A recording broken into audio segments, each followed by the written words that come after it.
Buenas noches, colchoneros. Ya noches desde mi retiro vacacional en Cantabria, donde he tenido una tarde repleta de tormentas, climatológicamente hablando, pero que también viene con una tormenta informativa, que es todo el revuelo y todo lo que hay, y todo el caso ya hastiante, cansino, pesado y absolutamente soporífero de Julián Álvarez, ¿no?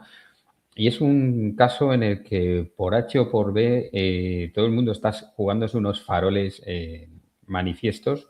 Mm, Ahora sale una información que se basa en algo que yo dije el pasado miércoles, día 8 en el programa Corazón Rojiblanco, una información que yo recibí en directo y que voy a pasar ahora, pues brevemente a que la podáis escuchar porque, bueno, porque va a ser muy ilustrativa para lo que vamos a decir. Bueno, mira, mientras estoy hablando contigo, esto es en Ujú, directo, ¿eh? Esto ujú. es en directo. Información del que le lleva las cuentas a Julián, ¿eh? No es no cualquier persona, es el que le lleva Ujú. los dineros a Julián, que ellos, la familia de Julián y Julián, sobre todo Julián, lógicamente, desde que está en el Mundial, ¿no? Pero parece ser que han visitado las instalaciones del Arsenal. Me comentan, ¿eh? Bueno, y otra cosa que me comentan es que lleva mucho tiempo moviendo el tema a Julián a espaldas y los representantes de Julián a espaldas del club. Eso no es nada nuevo, es algo que sabíamos todo, pero lo que sí me dicen es que Julián ha visitado y su familia antes de irse al Mundial las instalaciones del Arsenal. O sea que lo del Arsenal no está descartado en absoluto. A lo mejor después, claro, han pasado 2 semanas del Mundial, a lo mejor luego han cambiado las cosas, pero esa teoría de que Julián se negaba absolutamente a irse al Arsenal no es tan cierta como dicen, ¿no? Otra cosa, insisto, es que después de haber dicho me voy y que el club haya dicho que no te vas, haya cambiado la cosa, pero que el jugador sí ha visitado las instalaciones del Arsenal, eso me viene de ultra cerca de él, es decir, pues me dicen que es un tipo que abre mucho la boca y que habla demasiado o de. Bueno, yo creo que ya poco más hay que añadir luego hay una disertación de todo esto. Os invito a ver el programa entero de Corazón Rojiblanco del miércoles día 8 de julio, en el cual después de analizar el partido de Portugal, aproximadamente en los 50 y tantos minutos empezamos a hablar de fichajes y sobre el minuto 57 me entra esta información, ¿no? A bote pronto. Me cuesta muchísimo, me vais a perdonar, ¿eh? Me cuesta muchísimo que yo, sin ser periodista, sin dedicarme a esto, estando de vacaciones y apareciendo puntualmente en un par de programas de Corazón Rojiblanco, sea el único que maneje esta información. Mirar que me cuesta, y me cuesta mucho creer que con todo el mundo que anda detrás de Julián, con todos los informadores que andan detrás de Julián, nadie más sepa que Julián ha visitado las instalaciones del Arsenal. Si os habéis dado cuenta, yo primero estoy dubitativo porque a mí me llega un WhatsApp en directo en el que me indican que Julián y su familia han visitado las instalaciones del Arsenal. Claro, yo lo primero que pienso es que está en el Mundial en Estados Unidos y que como cojones se ha escapado a visitar las instalaciones. Luego viene la corrección, antes del Mundial. Me viene una corrección y por eso ya en segundo término puedo decir la frase sin dudar, sin que se note que estoy un poco dudando de lo que digo, porque claro, yo el primer WhatsApp que leo me deja un poco descolocado porque entiendo que Julián sigue en Estados Unidos jugando un mundial. Y el segundo me aclara que todo esto se produce antes del mundial, con lo cual estamos hablando que hace por lo menos, porque claro, no es el día que empieza a jugar Argentina, primero hay una concentración, los jugadores van para allá, se aclimatan, no sé qué, o sea que hay un mínimo de 3 semanas desde que pasó esto, ¿no? El jugador y su familia, su entorno, su representante, quien corresponda, van a visitar las instalaciones del Arsenal. Claro, si tú vas a visitar las instalaciones del Arsenal, es que esa es una carta que estás pensando jugar. Si no, no pides carta. Si no, no pides carta. No te vas a ir a Inglaterra, a Londres, a las instalaciones del Arsenal, a dar una vuelta por allí, si no tienes dentro de tu horizonte esa posibilidad, sea mayor o menor que la de ir al Barcelona o París Saint-Germain o Real Madrid o quien corresponda, o incluso quedarte en el Atleti, ¿no? esa es una carta que tienes en tu baraja. Y esto aclara muchas de las cosas que han pasado este verano. No me aclara que los periodistas estén callados. A mí esto me dice mucho de los periodistas. Yo insisto, y lo voy a decir en este vídeo unas 523 veces, dudo muchísimo que absolutamente nadie conozca ese viaje a las instalaciones del Arsenal por parte de Julián Álvarez. Y es que os voy a decir una cosa, es que todo lo que me llegó a mí ese día, toda esa información va tomando ahora mismo cuerpo porque vamos a ver una cosita, os voy a compartir una noticia que entre otros medios ha salido hoy en el mundo deportivo. Vamos primero a recolocar el mundo deportivo porque si no, no va a salir la noticia y ahora vamos a compartir la noticia del mundo deportivo, ¿vale? Ahí tenéis, en Inglaterra aseguran que el Arsenal se lanza por Julián Álvarez. Bien, ¿qué es lo que dice esta noticia así a la larga? Ahí no la podréis ver mucho, pero la leo yo. The Independent señala que el delantero del Atlético de Madrid ya no cierra la puerta a la opción de regresar a Inglaterra. Ojo, The Independent señala que el delantero del Atlético de Madrid ya no cierra la puerta a la opción de regresar a Inglaterra. Si leéis toda la noticia, en ningún momento habla de una visita a las instalaciones. Sí habla de la frase famosa de cumplir un sueño, que no dijo equipo, por eso todo esto que estaba preparado, si os acordáis, yo hice un vídeo diciendo este tío que es tonto, teniendo en cuenta que el Barcelona ofrece 100 millones, pero en 6 años, es decir, 16,6 millones en este mercado de verano. ¿Qué vamos a hacer con 16,6 millones, no?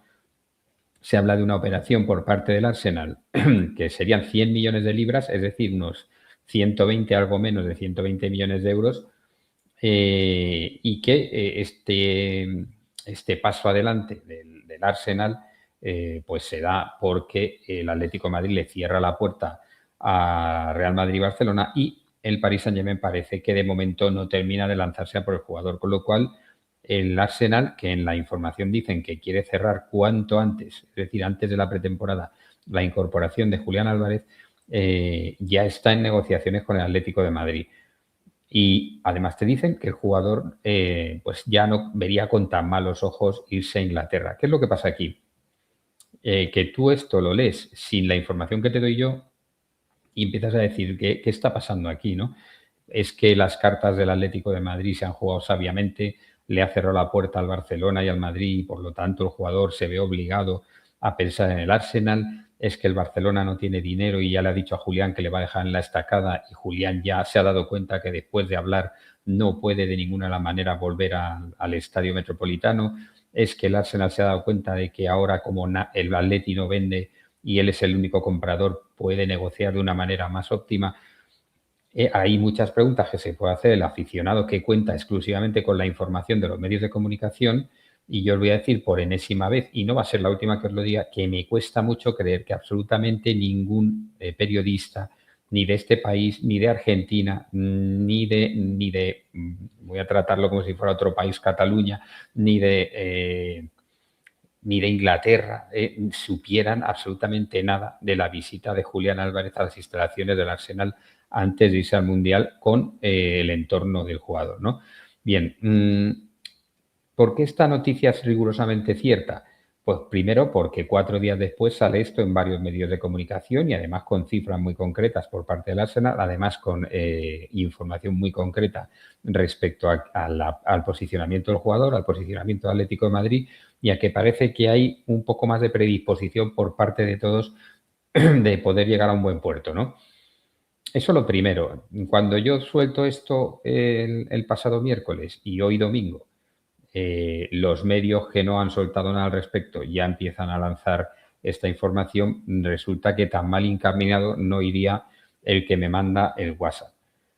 Claro, el que me manda el WhatsApp, al cual yo conozco, lógicamente, me manda una información que le da otra persona, a la cual yo conozco, que es entrenador personal de un deporte muy concreto del Financiero de Julián Álvarez. O sea, fijaros el trasiego que ha tenido esta información que me llega a mí en WhatsApp en pleno directo, porque estamos hablando de fichajes, este señor está viendo el programa y me escribe, ¿no? Un amigo mío y el amigo mío de otro, no tan amigo, pero conocido también, que es el entrenador personal de un deporte muy concreto del Financiero de Julián Álvarez.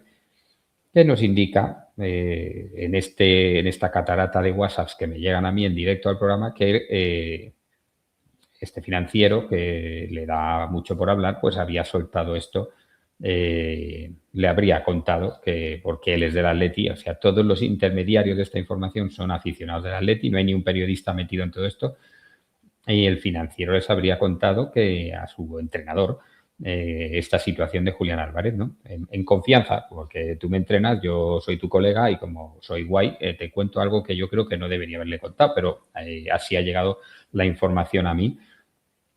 Una información que, insisto, y lo diré tantas veces como sea necesario, me cuesta mucho creer que solo maneje yo. Bueno, yo y estas personas que tampoco son periodistas, o sea, y que somos todos del Atleti. Me parece raro, ¿no?, lo siguiente, ¿no? Entonces, ¿qué es lo que pasó cuando Julián Álvarez abrió la boca, ¿no?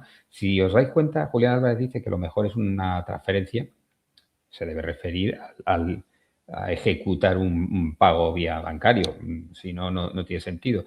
Pero cuando dice que lo mejor es una transferencia y que quiere cumplir su sueño, ahí dice muy claramente que lo mejor es una transferencia, pero en ningún momento dice cuál es su sueño. No da un equipo concreto, porque yo creo que vuelvo a repetir, cuando hizo esto dije, este tío es tonto, porque si solo él se cierra solo a ir al Barcelona y el Barcelona solo puede pagar 100 millones en cómodos plazos a razón de 16,6 millones al año, es absolutamente inasumible financieramente hablando esa operación, porque tú estás financiando a un rival directo, no solo le financias, sino que le entregas a tu mejor jugador. Una vez que se ha ido Griezmann, ya es sin duda el mejor jugador del equipo. Y además corres lo que financieramente hablando se llama riesgo. No es solo el riesgo de tirarte en paracaídas con una mochila, es el riesgo financiero, que es cuando tú realizas un préstamo o permites un pago a plazos a una entidad, tú tienes que analizar ese riesgo, que no es otro que el hecho de que te paguen o te dejen de pagar lo que te deben, ¿no? Y yo creo que el Barcelona, en términos de riesgo, yo creo que saltan todas las alarmas, ¿no? Teniendo en cuenta, insisto, que quiere fichar a un jugador por 100 millones pagando en 6 cómodos años. Así que, claro, en ese momento tú dices, este tío, ¿es que es tonto o qué le pasa, no? Pero él tiene su carta.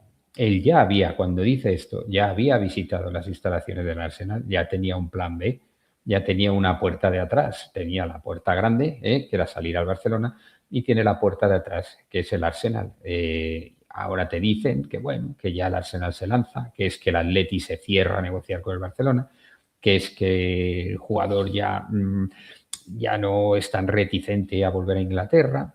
Y claro, el jugador dice, yo si cuela me voy al Barcelona y si no cuela salgo por la puerta de atrás al Arsenal, porque ya una vez que abres la puta boca ya no puedes volver al Metropolitano, ¿no?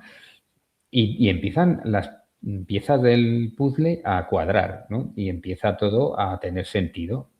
Porque claro, insisto, yo hice un vídeo muy duro con Julián Álvarez diciendo hay que ser tonto y peores palabras para salir a hablar teniendo en cuenta, manejando la información de la oferta del Barcelona, que era absolutamente inasumible por parte del Atlético de Madrid. Tú puedes meter presión si el Barcelona ofrece 100 y el Atlético pide 110.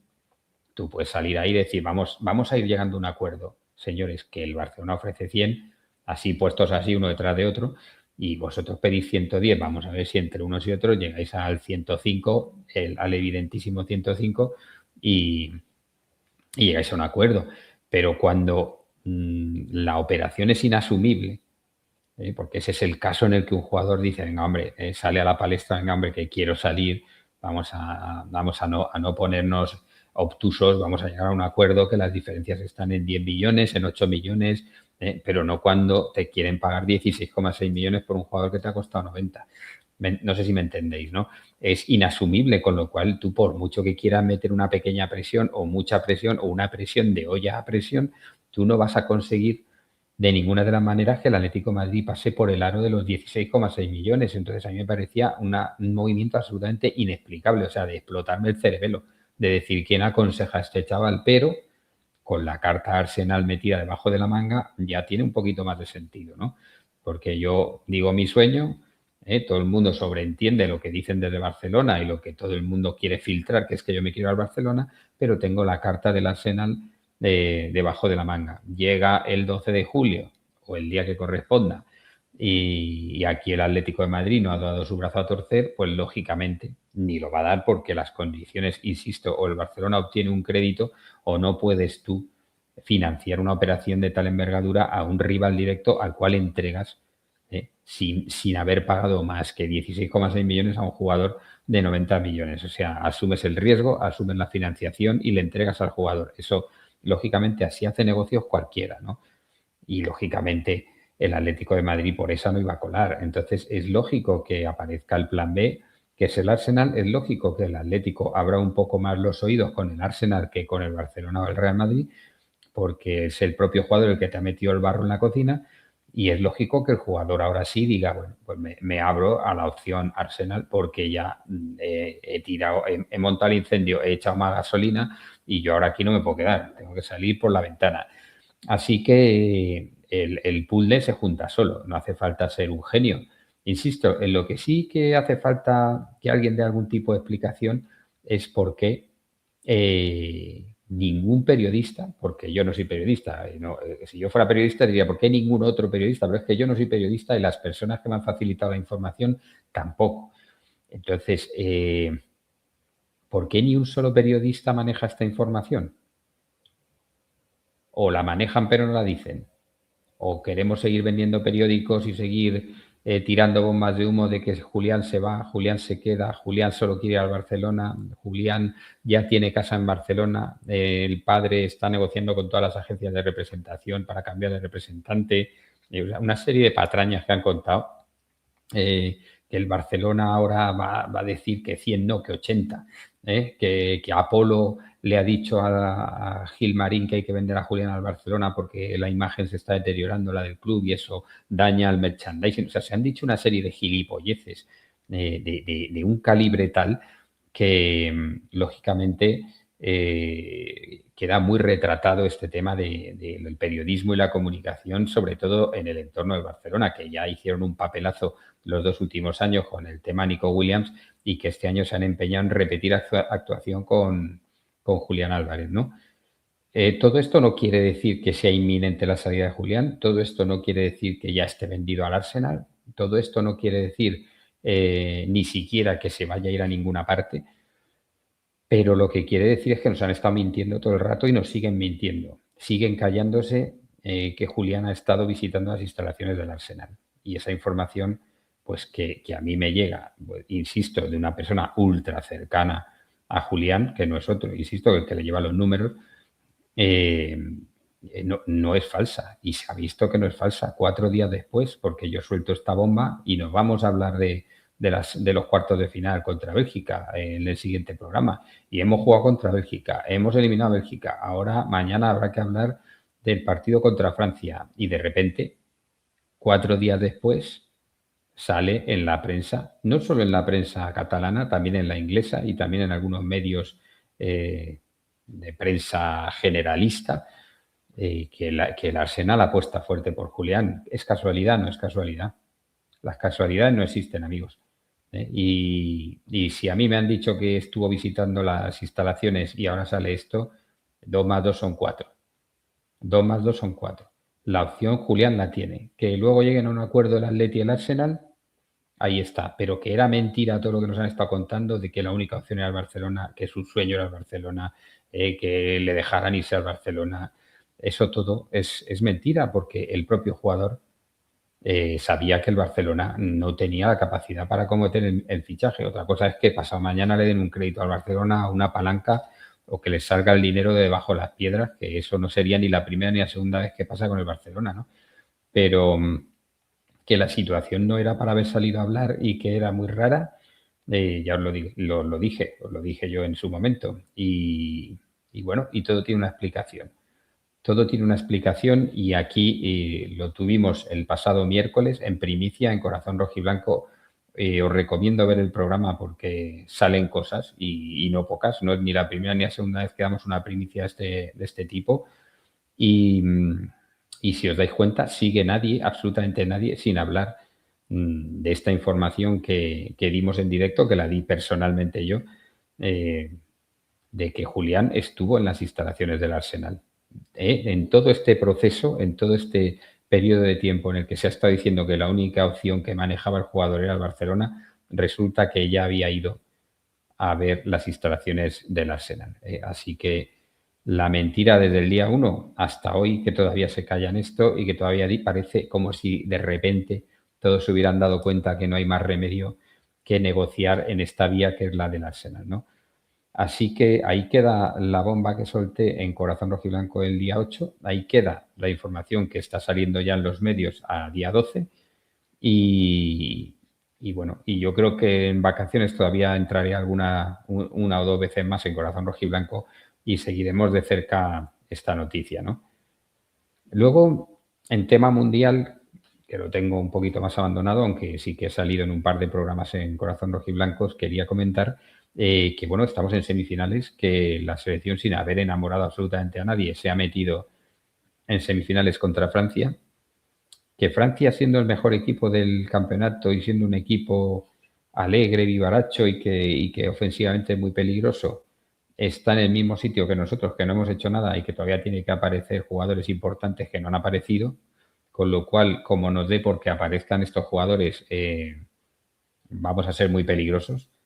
Con las sensaciones previas, parece favorita Francia, pero como nosotros subamos un poquito el nivel, como seamos capaces de hacernos con el centro del campo, y os recuerdo que el centro del campo de Francia es dantesco. Ellos lo que pasa es que defienden relativamente bien y tienen arriba dinamita, no lo siguiente.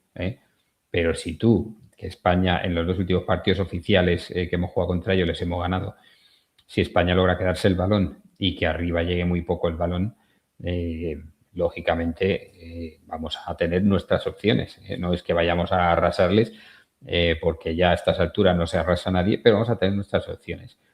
Y la otra semifinal, pues Inglaterra y Argentina, duelo enconado de dos archirrivales, archienemigas, para llegar a una semifinal por el lado polémico del cuadro, por el lado ultra polémico del cuadro, ¿no? Un mundial que mundial tras mundial, desde Corea y algunos otros, y mundiales que están absolutamente empañados por las actuaciones arbitrales, cada vez más nos dejan dudas de qué es esto del fútbol, qué es lo que presenciamos, si no está todo dirigido, amañado, preparado, adulterado, porque cada día que pasa en este mundial sale una cosa más vergonzosa que la anterior, ¿no? Y yo quería hacer un pequeño resumen de los cuartos de final en cuanto al tema arbitral, ¿no? Lo primero que tengo que decir es que es un hecho absolutamente irrefutable que un Noruega-Suiza en semifinales de un mundial es una ruina de cientos de millones de euros. Y esto se sabe, esto se sabe. Yo tengo una anécdota que es que un año me pillé para el Mutua Madrid Open, me pillé dos abonos para ver todo el torneo y yo tenía vendida la final. Iban a jugar Nadal y Federer segurísimo. Y tenía vendida la final y me iba a recuperar el dinero de los abonos vendiendo la final. Y resulta que en semifinales un tal Gilles Simon se carga a Nadal y Murray se carga a Federer. Y los tíos que estuvieron toda la semana llamándome de, oye, guárdame las entradas, oye, no se las vendas a otro, oye, que te pago tanto, oye, que no sé qué, de repente descolgaba el teléfono. No había manera de localizarles porque no es lo mismo ver un Rafa Nadal Federer en una final que un Murray Gilles Simon. Y me fui yo a ver la final, y me comí el precio de los abonos que los tenía vendidos para esa final. Así que es que no es lo mismo, no es lo mismo. Y entonces hay unos intereses, primero del público y luego intereses económicos muy evidentes. O sea, esto es indudable que no es lo mismo una semifinal Inglaterra-Argentina con todas las connotaciones que tiene ese partido que un Noruega-Suiza, que es un partido de clasificación para la Eurocopa, segundo partido de liguilla.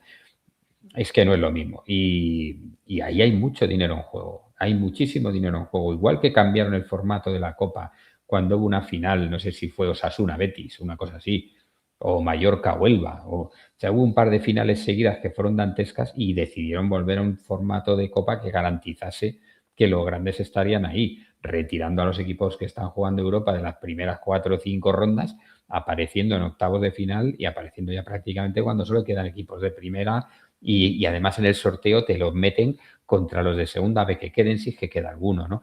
Y entonces veis que es un formato absolutamente dirigido para que ni de maldita coña se repita un Betis Recreativo de Huelva, no sé si fue, o un Mallorca Huelva y un Betis Osasuna, creo que fueron las finales que se jugaron prácticamente seguidas cuando el formato era a un partido eliminatorio hasta el final y aquí paz y después gloria, ¿no? A ver, eso para el negocio es dantesco, para el negocio, no para la limpieza de la competición, ni para un fútbol justo, no, para el negocio. Yo estoy hablando desde la perspectiva del negocio, que es lo que mueve todo esto, ¿no? Además lo digo completamente cabreado, porque el fútbol moderno a mí me repatea, ¿no? Vamos al Inglaterra-Noruega. Empate de Inglaterra en una jugada en la que el balón toca clarísimamente los cables de la Spider-Cam. Pues nada, ni se mira. Dicen que no, que es que el sensor no ha funcionado, que nada ha tocado el balón. Claro, es que eso del sensor es una cosa que te la tienes que creer. Es que no es que haya un balón, es que hay que 400 balones. ¿Cómo sabes qué sensor tienes que vigilar? O sea, si sale de banda y cogen otro balón, ¿cómo sabes qué sensor estás siguiendo tú? ¿No? ¿Con qué balón se está jugando? ¿No? Vas identificando el chip del balón, lo sigues, no sé.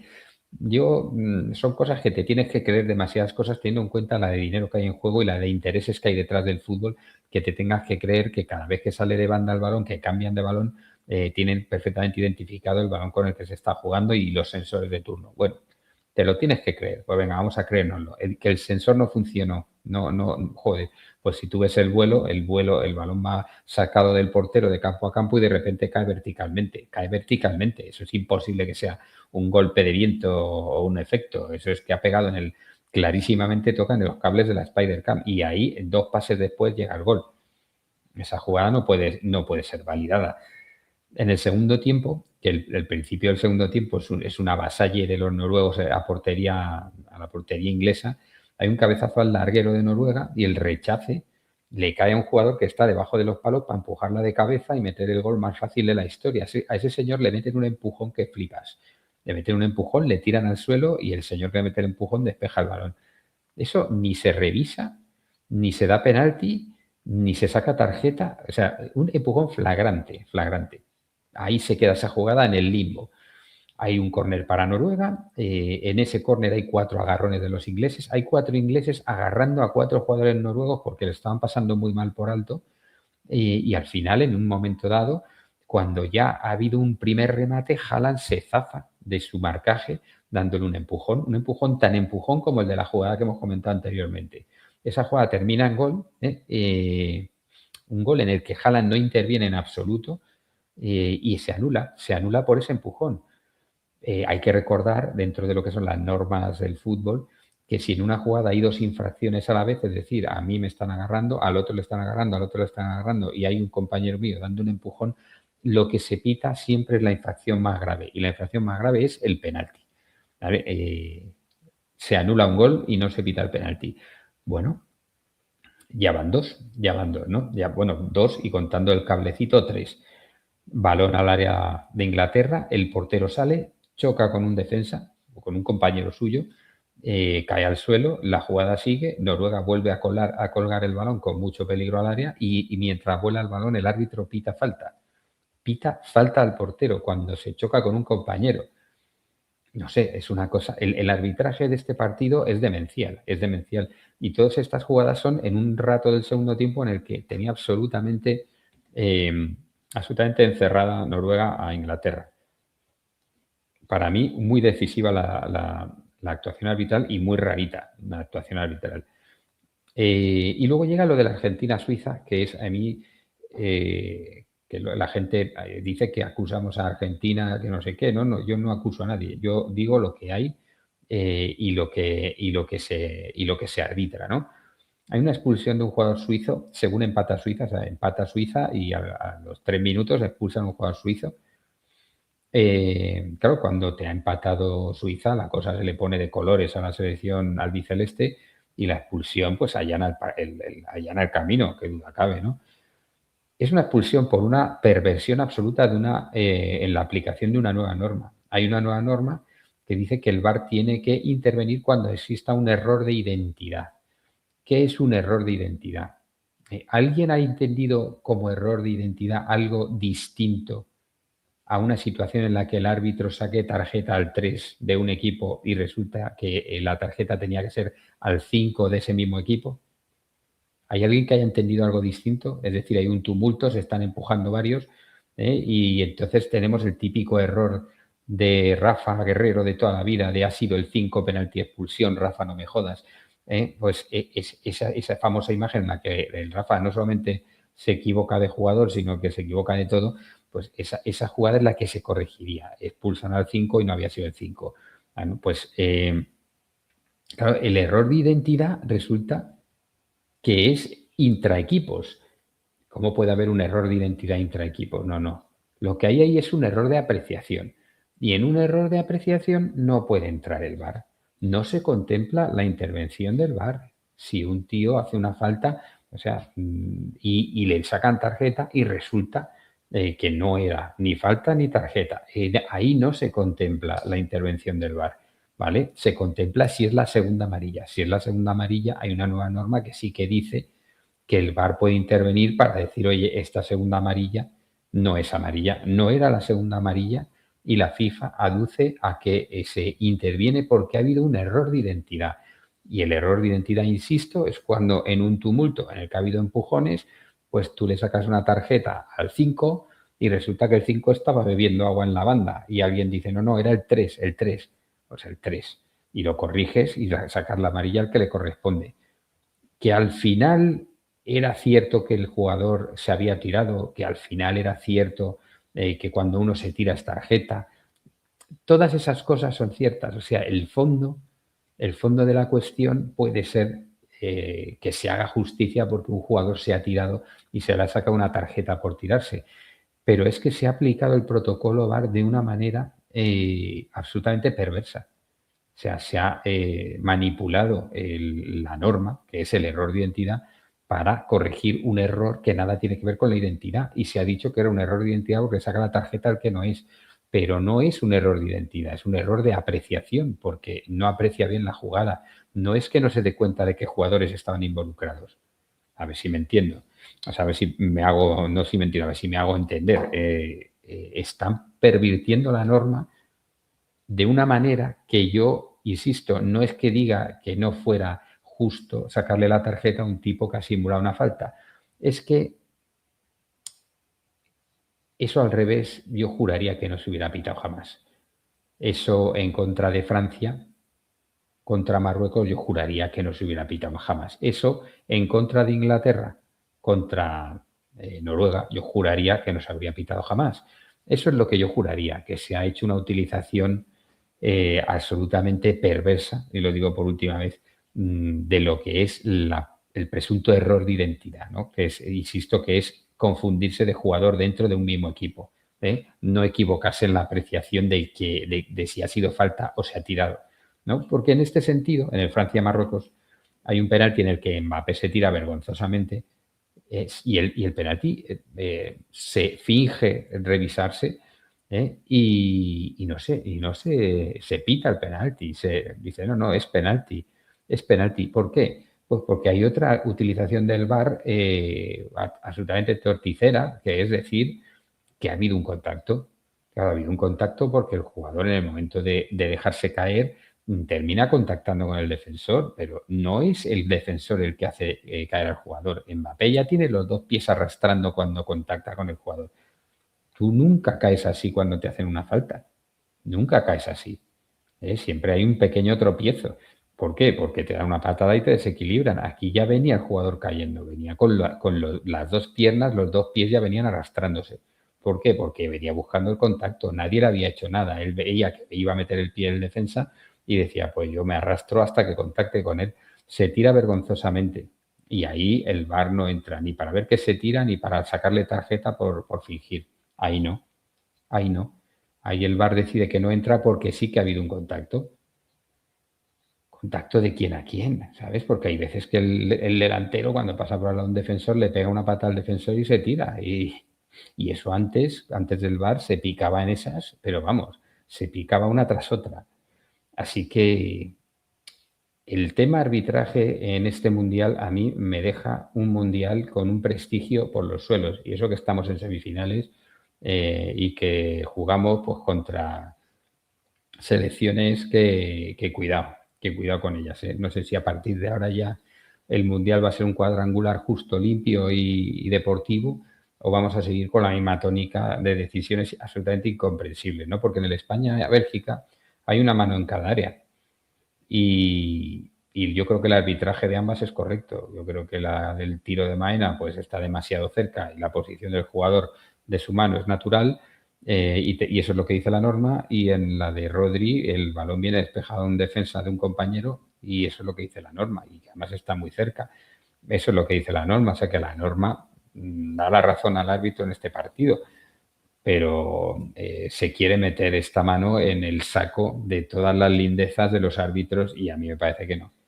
Me parece que no, pero vamos, es que solo con la utilización absolutamente demencial, una situación en la que el árbitro realiza una perversión absoluta de la aplicación de una nueva norma en el supuesto error de identidad, que no es tal, porque tú te tienes que equivocar entre jugadores del mismo equipo. Y bueno, pues solo a partir de ahí ya, a mí esto de este mundial me deja, como otros muchos, como otros muchos, me deja una sensación de manipulación deportiva, una sensación de que lo que pasa es lo que se desea que pase, aunque estés tú ahí en la pomada. A mí me hubiera dado vergüenza estar en la pomada con un par de escándalos arbitrales consecutivos, ¿no? Yo creo que el fútbol debería ser otra cosa, pero como os he explicado, una semifinal Suiza-Noruega hubiera sido una absoluta ruina, porque ya no solo es una semifinal Suiza-Noruega, es que luego uno de estos dos juega la final. Es una absoluta ruina para la FIFA. Absoluta ruina, ya os lo digo. Absoluta ruina. Así que no se podía consentir.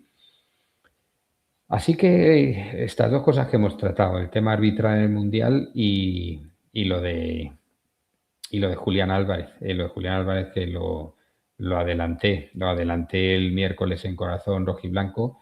Así que el que quiera más información mañana probablemente, y digo probablemente, que seguramente esté en Corazón Rojiblanco haciendo la previa de las semifinales y bueno, y algo hablaremos del tema, ¿no? Así que os espero si mañana os conectáis a Corazón Rojiblanco y vamos a estar atentos a la selección bueno, que estamos en semifinales y a partir de ahora ya no hay rival pequeño, ni nosotros para Francia, ni Francia para nosotros, ni Inglaterra para Argentina, ni Argentina para Inglaterra, ni los que pasen, ¿no? Así que de una forma u otra los partidos que quedan, aunque se haya llegado a este tramo final, a estas semifinales de una manera un poquito extraña, lo que queda es apasionante y es lo que quería la FIFA, poder vender el producto. Así que los que nos veamos mañana en Corazón Rojiblanco nos vemos y los que no, pues ya nos veremos. Forza Atleti, amigos.